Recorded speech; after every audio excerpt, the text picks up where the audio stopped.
Naku, itong susunod na rides na sinakyan namin na medyo carry ko din.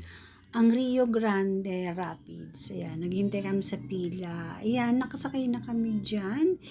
At medyo marami kami dyan. Kahit hindi namin kakilala, ay kasama namin dyan sa boat. Mitos! No, basa! Basang-basa. Ayan, silang dalawa. Basa!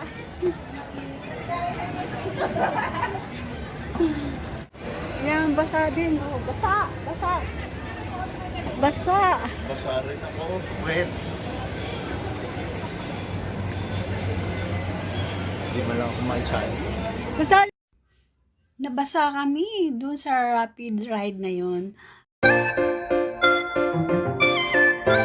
At nakakatawa, sa exit merong mga cubicle, ayan o, yung mga orange na yan. Dryer pala yan, pero may bayad 200. Ano ba yan?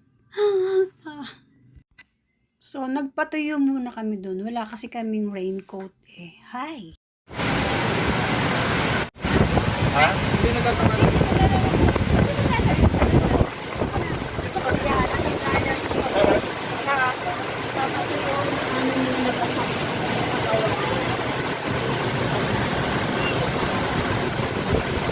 Ito pala, Disney, babasain nyo kami ha.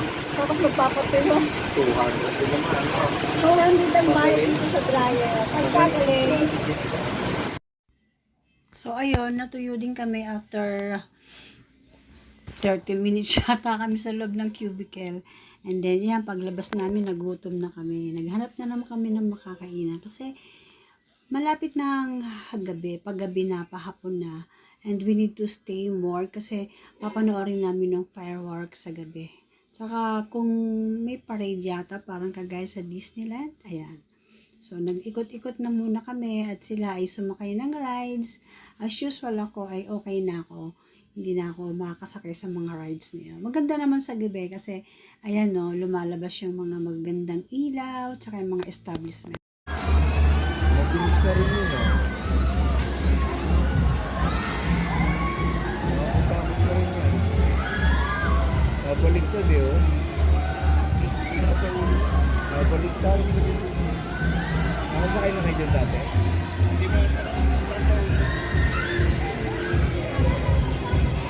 ganda, gabi. So, ayan, waiting na lang kami. Umupunta na kami sa mga bench doon at patingin-tingin na lang sa mga people passing by. At ito yung food area do, ay yung parang food court. Yan, pwede kang magbili-bili ng mga medyo mura-mura mga food o kaya maglaro. Yan, parang perya, mga carnival. Pag nanalo, may makukuha kang mga stuffed toy. Ayan, nag-ready na kami. Andyan na yung fireworks.